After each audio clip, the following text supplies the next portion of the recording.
Hello to my patrons and the people who could wait a year. You're watching the raw video of the Auburn Walmart episode. If you can see this, which you can if you're a patron or if you waited a year. So yeah, we are here documenting the famous poll that keeps getting smacked into. But nobody sponsored me to actually talk about that. So unfortunately, I'll talk about something else. Because this is a returning gimmick and it came back in a big way, and now we're going to talk about it. I have not done a public one in a while, so we'll see how this goes. Hopefully I'll get through the intro before someone asks me to leave. But yeah, we're going to get into it. We're going to talk about it. I'm here at the Auburn Walmart, and I don't know if I explained that very well. It's a poll that people keep hitting. So I don't think anyone's going to hit it in the next 30 minutes. But I guess we'll find out. Let me do an opening line here. This gimmick's a real hit. Because if you know, you know. If you don't, you don't. And this is where the theme song goes. Also, I think I forgot to put my phone in airplane mode. Oops.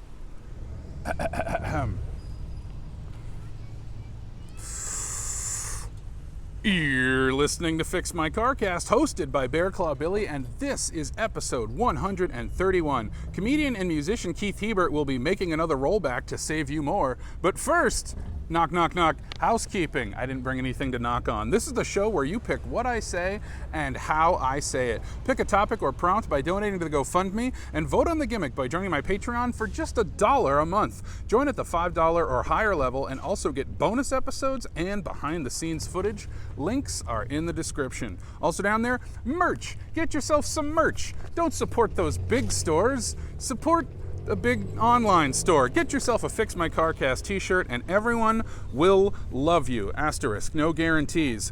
We have a new donor this week. Thank you, a squirrel named Rachel, for donating $5. The total raised for paying off my car repair debt is now $2,295. Also, when we get to $3,000, it unlocks an automatic show gimmick, which is I will record an episode at sea. Fun fact, did you know that this whole podcast disappears when we hit $10,000? Shut it down like a beloved local mom and pop store. Oof. Hey, do you like the theme song? No? Well, if you make a donation of $50 or more, in addition to picking an episode topic, you get to change one thing about the theme song forever. Unless somebody else changes it back. Want me to throw in the soothing beep of a barcode scanner? I'll do it. $50. No joke. I once had the thought if I owned my own grocery store, I would make all the scanners at a different pitch and see if it made songs throughout the day. Anyway, that's what my brain does. Also, if you would like to own the painting I made in episode 118, I'll be giving it away to the next person who donates $100 or more. That's right. Own a piece of Fix My Carcast history while you still can. The painting is not here because I'm at the Auburn Walmart. No new patrons this week. Bummer. Now it's time for a topic suggestion. I'll suggest topics I think I could easily talk about for a whole episode, though admittedly, I think the show is more fun when it's something I'm completely clueless about. So, something I could talk about is the day I unexpectedly found a horse. Really? Want to know more? Donate today. Checking in on the best city in the world based on which city to listen to the last episode the most. And our big winner is Westbrook, Maine. Congratulations, Westbrook, Maine. Let it be known that your Pinnacle Hills Promenade, Rogers Aquatic Center, and Daisy Airgun Museum are the best in the world for 7 days. Last episode, I talked about Season 1, Episode 19 of the TV series Baywatch, entitled Shark Derby, while watching a bay. B is capitalized. You can see video of all the raw footage, plus a little extra over on Patreon. By the way, the video got copyright claimed by YouTube, so I re-uploaded it with a little swirly filter over Transformers: Revenge of the Fallen. It should work now. Go see. Also, head over to Patreon for a bonus episode where I talk about a joke format that I like better than the Aristocrats. Okay, let's talk next week's gimmick poll. These are your choices for next week's episode gimmick. They are Make Myself Sneeze, Play Solitaire, do it like a locker room speech. And our returning gimmick, record it in purgatory. Let's review. Number 1, make myself sneeze. I can't end the episode until I sneeze. That's the rule I'm gonna set. Let's hope we don't have a 3-hour episode next week. Number 2, play solitaire. Now, will it be just a deck of cards? Will it be computer solitaire? I don't know. I guess that's up to me, and you'll find out if that one wins. Number 3, do it like a locker room speech. Now, to me, that means the big uplifting, we're gonna win in the second half speech that a coach gives in the third act of a really inspiring sports movie. Unless talking about gross stuff, like a gross person who's gross. And number 4, returning gimmick number 4, here comes a motorcycle, so hopefully you can hear it. But returning gimmick number 4, record it in purgatory. Now, I should probably explain that one a little more. Remember that any gimmick that gets just a single vote is eligible for a second chance in 6 weeks. Be sure to vote over on Patreon. The poll closes Thursday, July 11th at noon Eastern America time. All right, time for today's gimmick, which is record it at the Auburn Walmart. Now, you may be wondering what's so special about the Auburn Walmart, but nobody sponsored me to tell you, so I guess you'll hear about it on the bonus episode. Be sure to check the Patreon. Of course, gimmicks don't start until housekeeping is out of the way, in case any of them prevent me from sharing vital information. But now, we are entering the gimmick zone. And spoilers, we've already been in the gimmick zone. Sometimes it's just, easier for me to do it already set up. I just yanked the mic cord really hard and I thought I ruined the entire thing. Anyway, yes, I am in front of the Auburn Walmart, and I cannot tell you what is so special about the Auburn Walmart, but if you're watching the video version, it may be in frame. Then again, it may not. From this point on, gimmicks are active and everything is improvised. Today's topic comes to us from a squirrel named Rachel for $5, and I've been asked to talk about the Disney Channel original movie, The 13th Year. So if anybody comes over and says, "Oh, are you making a documentary about the Auburn Walmart?" No, I'm talking about the Disney Channel original movie, The 13th Year. Now, something we got to get out of the way right away is the fact that I was only given $5 for this topic. So that means a $5 level of effort. Pardon me while I adjust the camera because I really bumped the hell out of that mic, and I'm honestly a little concerned I bumped it hard enough that it's not recording anymore. But you know what? Let's roll those dice. Let's roll those dice. Let's hope it's still working, and if it's not, I'll do it all over again. It's the boat episode all over again. And speaking of boats, you, my eagle-eared viewer, have you seen The 13th Year? Do you know anything about it? If you do not, don't look it up. If you're listening to this right now and you're like, what is The 13th Year? I want to play a little game. What do you think The 13th Year is about? Here's all the facts you have. It is a Disney Channel original movie, and it's called The 13th Year. And you know what? I will give you when it came out, 1999. What do you think The 13th Year is about? Got all your guesses? Mayan calendar? A birthday? Correct. It's about being a merman. So again, $5 of effort. Let's see, $5 of effort for this one. I'll say I watched the movie, which I did. I was not sober. I'm gonna need $10 to do it sober. And I did not look up a plot summary afterwards, but I did print off the Wikipedia page should I choose to look at it while I talk about it. Folks, this is a bizarre little movie. Now, I'm of course someone who loves mermaid cinema. Hell, my own sister is a mermaid. Go check that episode out. A visit from Audrey Sparkleface. I really should learn the names and numbers of my own show. I don't remember which one that is. I don't even remember what we talked about in that one. That might be the one with J.K. Rowling in the title. Sorry about that. That was a thing I used to do. This is a very long-running show that does a lot of things. Anyway, The 13th Year. Again, it is about being a merman. Now, why is it titled that?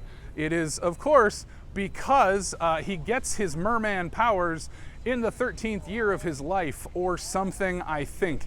I'm gonna be very, very straight with you.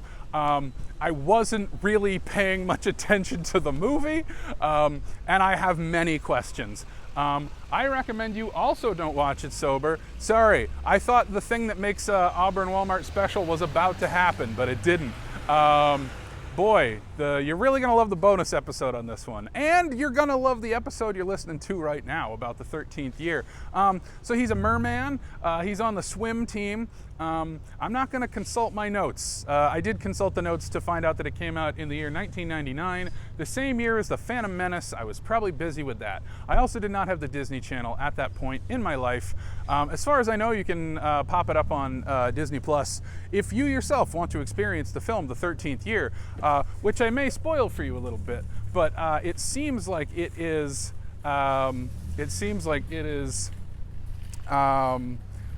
A self-contained story. Hey, how's it going? What's bad, you? Good. What's going on? I'm documenting something because of the story behind the pole here. Right. So I'm just getting a little footage. It's going to be about 10 more minutes. Is that okay? Unfortunately, not. I mean, if you want to take a couple of pictures, we're good with that. Maybe a quick Okay. video, that's fine. Okay. All right. Are you live? No, I'm not live. No, just recording. Sir, what do you think about the yellow pole? What do I think about the yellow Yes. pole? I'm fascinated by it. Right. I'm not from around here, so I came out here to see if it was still here. I saw an article that said there hadn't been any incidents for a while, so Right, yeah. I just wanted to see it for myself. Yeah. Right, yeah, no, it's still standing up straight, as you can see. Yeah. So, Yeah. So yeah, no. Yeah. Where are you from? I'm from further down south, New Hampshire. Yeah. But figured I'd just make the travel and Right. yeah. How's the weather over there? It's been fine. Is it as humid as it is here, or? Hasn't been too bad. No. Okay. Yeah. So yeah, if you can just kind of wrap it up, I'll just yeah. give you a couple more minutes. You Okay. know, you're Yeah. fine. I appreciate So it. you're Yeah. welcome. Yeah. Thank you You very have a much. great day, okay? Yeah. You too. We named it Larry, by the way. That's Larry. Oh, good to know. Thank you. All right. Okay. Well, I have been given the signal to wrap it up, and so I'm going to do that, which is great because I don't have a whole lot to say about the 13th year. So what I'm going to do is I'm going to move over to my car because we are in progress. So yeah, that was a crash course in Bear Claw Billy lying in character. So yeah, well, this is fun. This is the fun of doing an episode live. I now know there's a pole named Larry here. I wanted to keep the specialness of the Auburn Walmart a secret, but couldn't think fast enough on my feet if you want to know how good I am at improv. All right, so I'm here and I'm in a spot that is not bothering anyone, and I'm just going to keep this train rolling until I get spoken to again. Say, let's learn more about the 13th year, should we? So there's a merman. Sorry, folks. Completely thrown by that, but that's the magic of the show. My only regret is that I didn't just tell the truth. I'm talking about a Disney Channel original movie in front of a Walmart for some reason on the 4th of July. Because this is my life. This is my life. Anyway, donate $1,000 so I can have like permits and stuff. JK, this show wouldn't be good with permits. Probably should have asked that person if I could just move to a safer spot. I don't think I was blocking traffic, but I might have been. Anyway, the story of the Auburn Walmart does not end here. So check out that bonus episode. Pardon me as I recover from being flustered.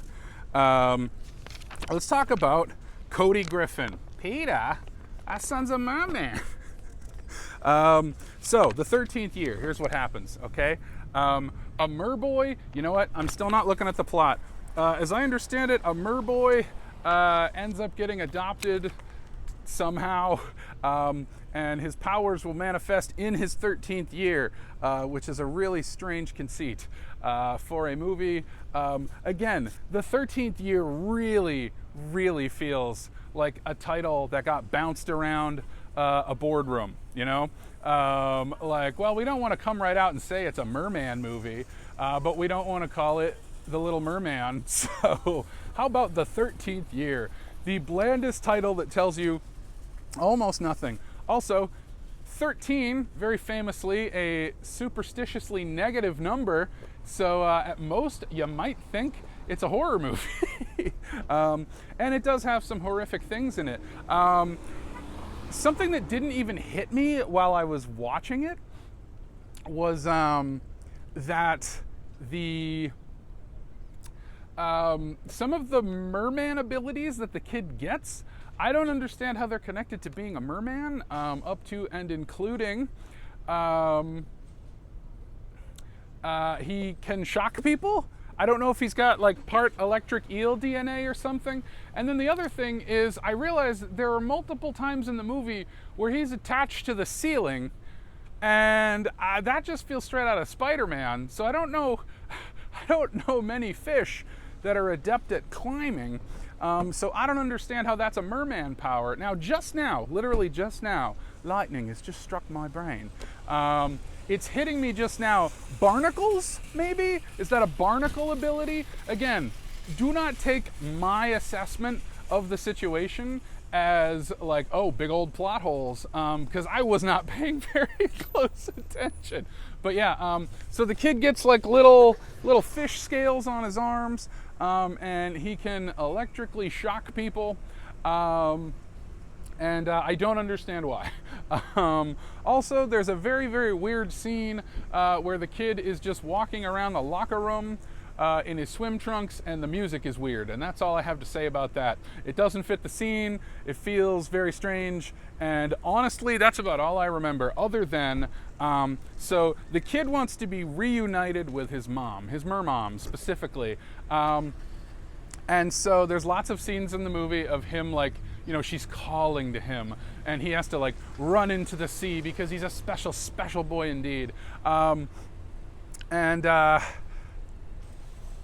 And it just kind of hit me that like it definitely like, you know, I don't know what it is about like mermaid stories are often about like feeling like an outcast and being different and special and probably queer. I meant to look into who wrote this. Who boy?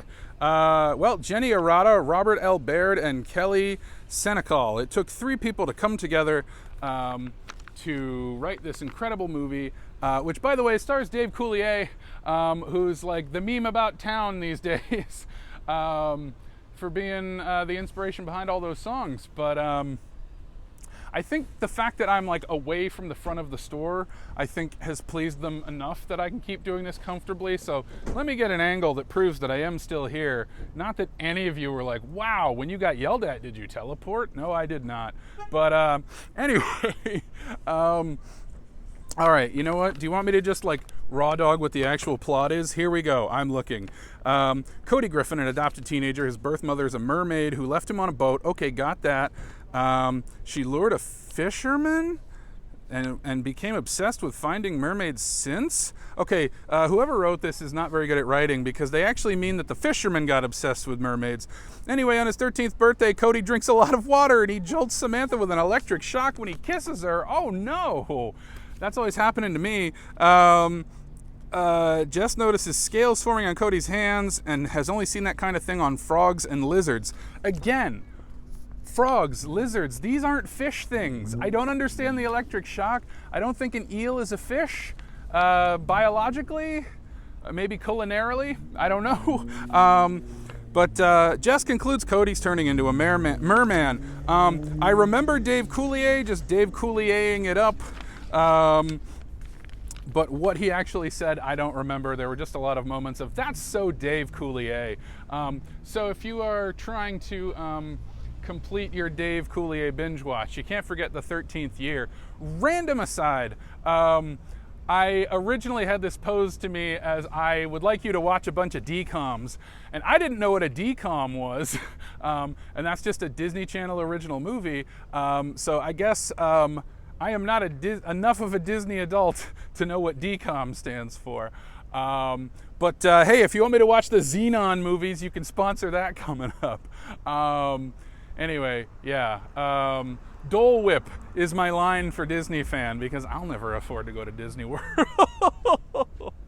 It's like anytime people are like, I'm a Disney freak, I'm like, me too. Let's talk about the magic of cinema and filmmaking. And then they're like, the resort. And I'm like, oh, I'm out. That's not my thing. Can't do that. Anyway, I'm just skimming the summary because honestly, I don't remember much else. Oh my God, he zaps someone back to life with his shocks. He's almost a full merman. Anyway, Cody finds his mom. It's a big and like there's just so many moments in the movie of like my mom, who I'm really close with. I'm so special. I'm such a special boy, and I need my special mermaid mother. Because writing a Disney Channel original movie is cheaper than therapy. DCOM, which stands for decompress. No, you don't need any of that. You just need some Disney Channel original movies. I'm trying to think of my favorite Disney Channel original movies, but I don't know if they are. I watched Wonderful World of Disney because, again, poor. I had to watch ABC as a kid. I definitely have some favorites there. My Date with the President's Daughter. I'm going to see if that's on Disney+. Folks, well, I knew coming here that I didn't know if I had enough to say about the 13th year to fill a full episode. And then I got fully flustered by being asked to move, which I have done. They said I am free to go take pictures. They just don't want any video recording, which you heard through all that. I don't know. The other guy wasn't mic'd, so we'll have to see how much you can hear him. Boy, between jerking the mic cord and being told please get out of here, this is a real messy episode. Hey, want some trivia about? There's quite a lot. By the way, if you liked the 13th year, you may also like The Shadow over Innsmouth. I'm guessing because it's also about fish people. You may also like Ruby Gillman, Teenage Kraken. I bet I would enjoy that. You may also like Turning Red. I've seen that and I did enjoy that. You may also like The Fly, 1986 film. I've seen that and the original, and I did enjoy those as well. I got paid to talk about the 13th year, but I almost just tried to switch gears and pop over to talking about The Fly. But I'm not gonna, even though the original Fly, I think, is an incredible movie, but it's ruined by the fact that you know the ending. I'm always fascinated by when a movie is a mystery, but once it becomes famous, everyone knows the solution to the mystery, so then you're just stuck watching the boring stuff and pretending you don't know that the murders are being committed by a vampire. Or, you've seen The Fly, right? I'm not about to spoil The Fly. This is my brain. I'm afraid to spoil things. But not the 13th year, which is honestly pretty hard to spoil. Okay, let's get some behind the scenes on the 13th year. This is fascinating. I just assume that, something like this wouldn't have anything beyond, look, here's the plot, which, by the way, takes an entire 2.5 pages to tell when you print it off, which is fascinating to me. The name of the main actor is Ches Starbuck. Okay. Cute Moby Dick reference there. Yeah, that's right, not Battlestar Galactica. Got to keep your reference Rolodex sharp. But that's not the fictional character's name, that's just the actor's name. So fun coincidence that someone has the same name as a character from Moby Dick and is in something about the sea. Sorry, friends, I'm really running in place because I gotta get a full episode out of this. All right, well, the 13th year was the film debut of lead actor Ches Starbuck. Before I read this, there's a really great documentary. I swear someone just yelled Ches Starbuck. Someone, did you hear that? Okay, well, you always got to be on the lookout when you're doing a live thing in public. Anyway, I was going to say, I watched Quiet on Set recently, the documentary about all the goings on at Nickelodeon when they were making their programs. And goings on is a very G-rated way to say horrible things. And I've got to say, it has really tainted like any entertainment for children. For me, because now I'm just kind of like, oh gosh, what were the conditions like on the set?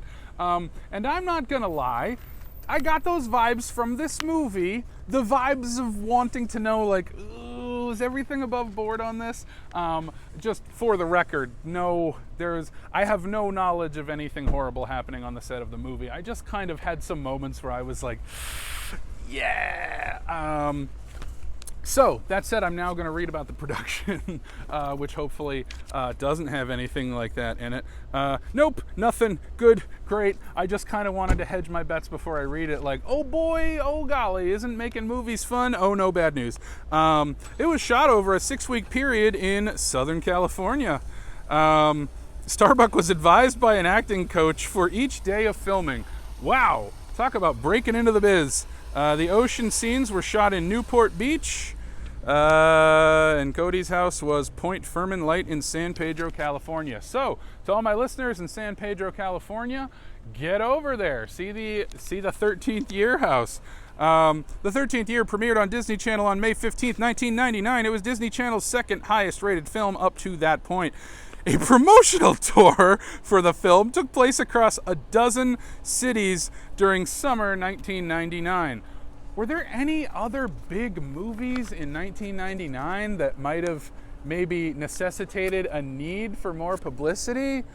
Yeah, I can't think of any. Can't think of any big movies that came out in 1999. Anyway, released on VHS January 23rd, 2001. Currently available for viewing on Disney+. Okay, I figured that's where we saw it, but yeah. Are you ready for the reception? Okay. Here's what people thought of it besides me. I thought it was a fine time, a fine piece of mer cinema. I'm going to save for the end ranking it against some of the other mermaid movies that I have seen. That's fun. That's fun. That's an easy way to fill some time. So let's do reception real quick. Post Standard stated that while the film was not as entertaining as Splash, it has a good pace and a few laughs. The child's performance dampens some of the movie's charm, called him stiff. Now, I gotta say, talking about child actors is something I hate because it's like, it's not their fault.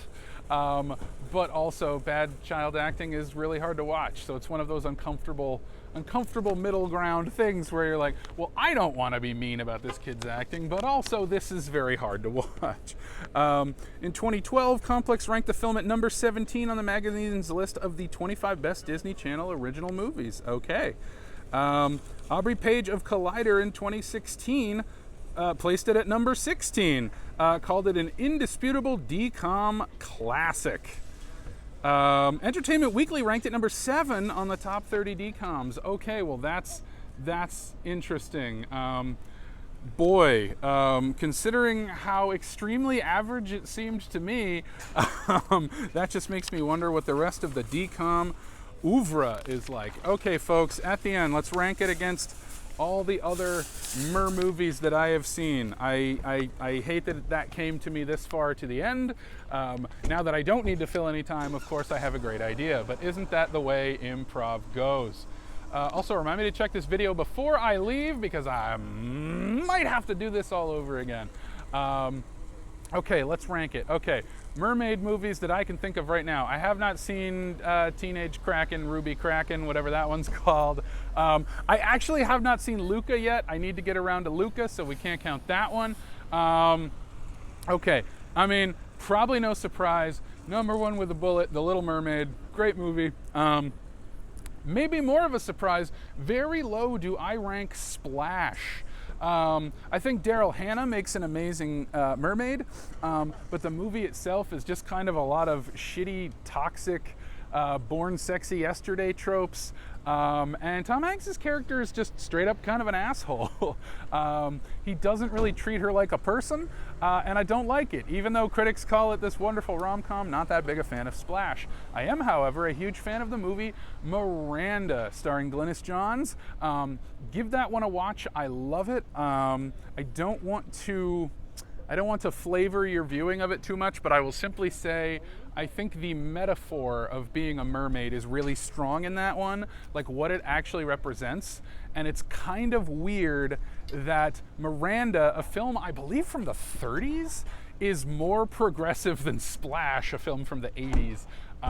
But there you go, screenwriters, they just got a lot in their brain and they want to put it out there. And then, of course, The Little Mermaid, it's the undisputed classic. I don't think anything's ever going to beat that. I mean, that was my first mermaid movie. It really spoke to me. I mean, there's others, but, they're not like, The Mermaid is the plot. There's just movies that have mermaids in them. One of the Pirates of the Caribbean movies and Hook and whatnot. Actually, probably more of a plot point in that Pirates of the Caribbean one, but I ain't watching that again. Ooh, those really fell off, huh? I'm sure I missed some mermaid movies that you're screaming right now. Hey, what about this one? Haven't seen H2O, haven't seen Aquamarine, haven't seen there's like a musical horror movie that the title always escapes me. It's Sirens or Voices or The Deep or The Depths or something, I don't know. I forget the title every time. It's good though. Just like you can literally just Google horror musical mermaids and you'll find it. That one's really good. That one's up top for me. I want to put that gotta put that neck and neck with Miranda. All right, that's my mer movie rankings. Goodbye from the Auburn Walmart, and again, check out that bonus episode. As always, don't stick to the ceiling. Hoo-wee. Folks, all right, well, I'm gonna have to figure that out. How I'm gonna do this one. I'm not gonna edit anything out. It's more just a matter of how I feel about it. All right, time to bonus episode. Catch you around.